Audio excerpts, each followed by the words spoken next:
ఒక విచిత్రమైన న్యూస్ వచ్చిందండి. 3 నెలల్లో 12 కేసులు, 48 లక్షలు. కామేపల్లి తులసిబాబుకు సిఐడి చెల్లింపులు, అర్హత లేకున్నా లీగల్ అసిస్టెంట్గా నియామకం. ఒక్కో కేసు విచారణకు హాజరైనందుకు 4 లక్షలు. సిఐడి విభాగాధిపతిగా పివి సునీల్ అధికార దుర్వినియోగం. ఏసీబీ ప్రాథమిక విచారణలో వెలుగు. ఇప్పుడు ఇదే పివి సునీల్ కుమార్ నేను దళితులకు అంత చేస్తున్నాను ఎంత చేస్తున్నాను, నేను మరో అభినవ్ అంబేద్కర్ అని చెప్పుకుంటూ తిరుగుతూ ఉంటాడు. అతని డిపార్ట్మెంట్లో ఒక లీగల్ పోస్ట్ ఒకటి ఖాళీ ఉన్నప్పుడు అతని వెనకాల తిరిగే అడ్వకేట్లు చాలా మంది ఉన్నారు. ఎస్సీ కులానికి చెందిన తెలివైన అడ్వకేట్లు, అతను అన్న అర్హతలు అన్నీ ఉన్న అడ్వకేట్లు చాలా మంది ఉన్నారు. వాళ్ళందరినీ పక్కన పెట్టి కామేపల్లి తులసిబాబుని పెట్టుకున్నాడు. పెట్టుకున్న తర్వాత ఇతను 12 కేసులకి 48 లక్షలు చెల్లించారట ఆ డిపార్ట్మెంట్ నుంచి.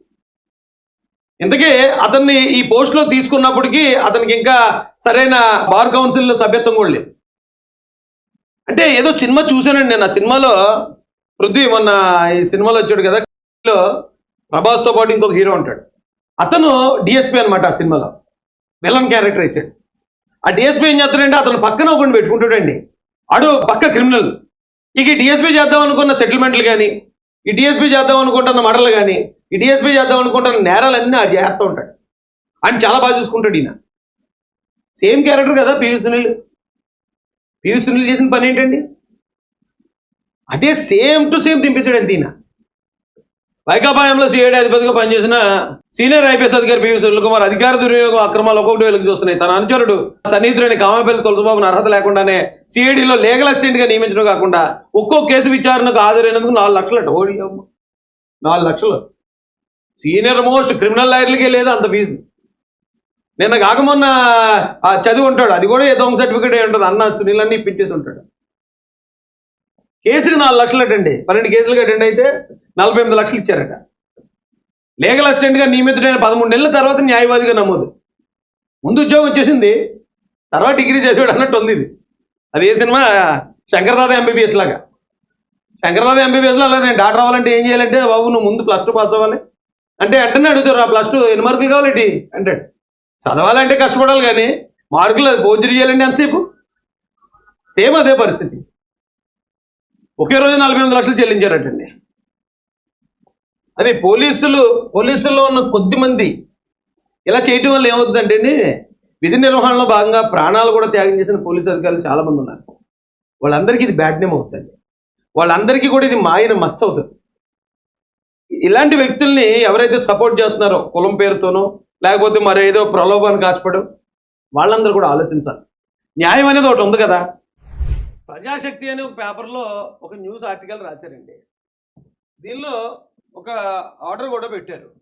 దీని విషయం ఏంటంటే, పశ్చిమ గోదావరి జిల్లా పాలకొల్లుపట్ల 11వ వార్డు రామయ్య హాల్ వీధి నివాసి ప్రసన్న కుమార్ పెద్దిరెడ్డి వారు దరఖాస్తు మేరకు రాష్ట్ర వ్యాప్తంగా ఉన్న 26 జిల్లాల పరిధిలో ఉన్న అన్ని పంచాయతీల్లో ఉన్న క్రైస్తవ చర్చిలకు కలెక్టర్ గారి అనుమతులు ఉన్నవి లేనివి సమగ్ర విచారణ జరిపి అనుమతులు లేకుండా నిర్వహిస్తున్న చర్చిలపై చట్టపరమైన చర్యలు తీసుకోవాలని కోరుతున్నాం. కావున సదరు దరఖాస్తు రాష్ట్రంలోని పంచాయతీ అధికారులకు పంపుతూ సదరు అంశంపై విచారణ చేపట్టి ప్రస్తుత నియమాలకు లోబడి తగిన చర్యలు తీసుకోవాల్సిన కోరడమైనది. K Anand OSD Panchayati Raj commissioner అనే పేరుతో ఉందండి ఆర్డర్. ఏమంటే దీనికి ఈ పేపర్ వాళ్ళు రాసిన ఆర్టికల్ ఏంటంటే, చర్చలపై సర్కారు కన్ను, రాష్ట్ర వ్యాప్తంగా అనుమతుల పరిశీలన లేని వాటిపై చర్యలు, డిపిఓలకు పంచాయతీరాజ్ శాఖ ఆదేశాలు. ఒక వ్యక్తి ఇచ్చిన ఫిర్యాదు ఆధారంగా ఒక మతాన్ని రాష్ట్ర ప్రభుత్వమే టార్గెట్ చేయటం గతంలో ఎప్పుడైనా చూసామా? బీజేపీ భాగస్వామిగా ఉన్న టీడీపీ కూటమి ప్రభుత్వంలో ప్రస్తుతం అదే జరుగుతుంది. అది కూడా బీజేపీతో సన్నిహిత సంబంధాలు ఉన్న డిప్యూటీ ముఖ్యమంత్రి పవన్ కళ్యాణ్ చూస్తున్న శాఖలో కావడం కలకలం రేపుతుంది. ఒక దరఖాస్తు ప్రాతిపదికగా రాష్ట్ర వ్యాప్తంగా ఉన్న చర్చలపై ప్రభుత్వం డేగ కన్నేసింది. ఎన్ని చర్చల నిర్మాణాలకు అనుమతులు ఉన్నాయి, ఎన్నిటికి లేవు అన్న వివరాలు సేకరిస్తుంది. అనుమతులు లేకుండా నిర్మాణమైన చర్చలపై చర్యలకు సిద్ధమవుతుంది. ఈ మేరకు పంచాయతీరాజ్ శాఖ గుట్టుచప్పుడు కాకుండా ఆదేశాలు జారీ చేసింది. జనసేన అధ్యక్షుడు రాష్ట్ర ఉప ముఖ్యమంత్రి పవన్ కళ్యాణ్ పంచాయతీరాజ్ శాఖను చూస్తున్న సంగతి తెలిసిందే. ఇంత కీలకమైన ఉత్తర్వులు ఆయనకు తెలియకుండా జారీ కావన్న అభిప్రాయం వ్యక్తం అవుతుంది. ఈ నేపథ్యంలో ఈ ఉత్తర్వులు క్షేత్రస్థాయిలో చర్చనీయాంశంగా మారాయి. ప్రజాశక్తి సేకరించిన సమాచారం ప్రకారం ఫిబ్రవరి 10వ తేదీన 27/12/164 నెంబర్తో ఈ మేరకు పంచాయతీరాజ్ గ్రామీణాభివృద్ధి శాఖ కమిషనర్ కార్యాలయం నుండి మెమో జారీ అయింది. పిఆర్ అండ్ డిఆర్ కమిషన్ పంచాయతీలు ఓఎస్డి పేరిట ఈ మెమో రాష్ట్రంలోని జిల్లా పంచాయతీలకి ఏదో వచ్చిన తర్వాత చర్చల అనుమతులపై విచారణ ఏం ఉత్తర్వులు తక్షణం ఉపసంహరించుకోవాలి కేబీఎస్ అని ఇది పెట్టారు.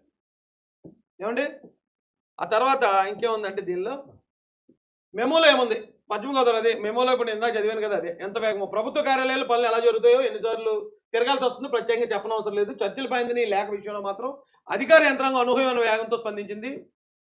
కదిలిన యంత్రాంగం అసలు పవన్ కళ్యాణ్ చూస్తున్నాను చూడండి. ఒకవేళ అయినా పవన్ కళ్యాణ్ గారికి వ్యతిరేకమైన పేపర్ అయి ఉండొచ్చు ఇది. సీఎం ప్రకటనకు భిన్నంగా 2024 డిసెంబర్ 23 విజయవాడలో నిర్వహించిన క్రిస్మస్ వేడుకల్లో ముఖ్యమంత్రి చంద్రబాబు రాష్ట్రంలో చర్చల నిర్మాణానికి పునరుద్ధరణకి ఆర్థిక సాయం అందిస్తామని ప్రకటించారు. ఇప్పుడు దానికి భిన్నంగా పరిణామాలు చోటు చేసుకోవడం, కొత్త చర్చల సంగతి ఎలా ఉన్నా ప్రస్తుతం ఉన్న వాటి మనుగడే కష్టంగా మారిందన్నట్టు రాశారండి. అయితే నేను ఏం చెప్తానంటే అండి, చర్చలకు అనుమతులకి చర్చ పెట్టాలంటే కలెక్టర్ గారు అనుమతి ఉండాలి అనే జీవో ఎవరిచ్చారో ఎప్పుడిచ్చారో నాకు తెలియదు, కానీ ఆ జీవోయే రాజ్యాంగ విరుద్ధం. రాజ్యాంగం ఆర్టికల్ 25లో మత స్వేచ్ఛ ఉంది. ఎవరైనా ఏ మతానైనా ఆచరించవచ్చు, అవలంబించవచ్చు, పాటించవచ్చు, ప్రచారం చేయొచ్చు. స్వేచ్ఛ అంటే పరిమితులు లేనిదని అర్థం.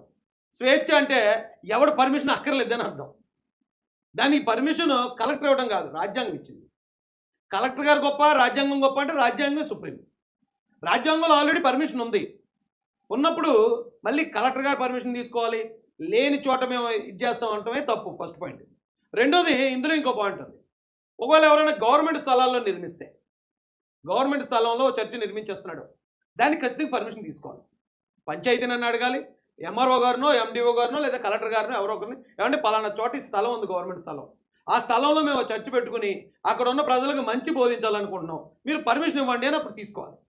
అలా తీసుకోకుండా ఎవరైనా గవర్నమెంట్ స్థలాన్ని ఆక్రమించారనుకోండి, ఓకే, వాళ్ళ మీద చట్టపరంగా లేకపోతే రాజ్యాంగబద్ధంగా ఏమి చర్యలు తీసుకోవాలో ఆ చర్యలు మీరు కమ్యూనికేట్ చేయొచ్చు, నోటీస్ ఇవ్వచ్చు. అయితే దానికి కావాల్సిన ఎంతైతే ఆస్తి వాల్యూ ఉందో ఆస్తి మీరు గవర్నమెంట్కి చెల్లించండి అనొచ్చు. దాన్ని కూడా రకరకాల కోల్చడం, దాన్ని క్లీన్ చేయడం, అది అసలు కరెక్టే కాదండి. దానికి కావాల్సిన చర్యలు అలా తీసుకోవాలి.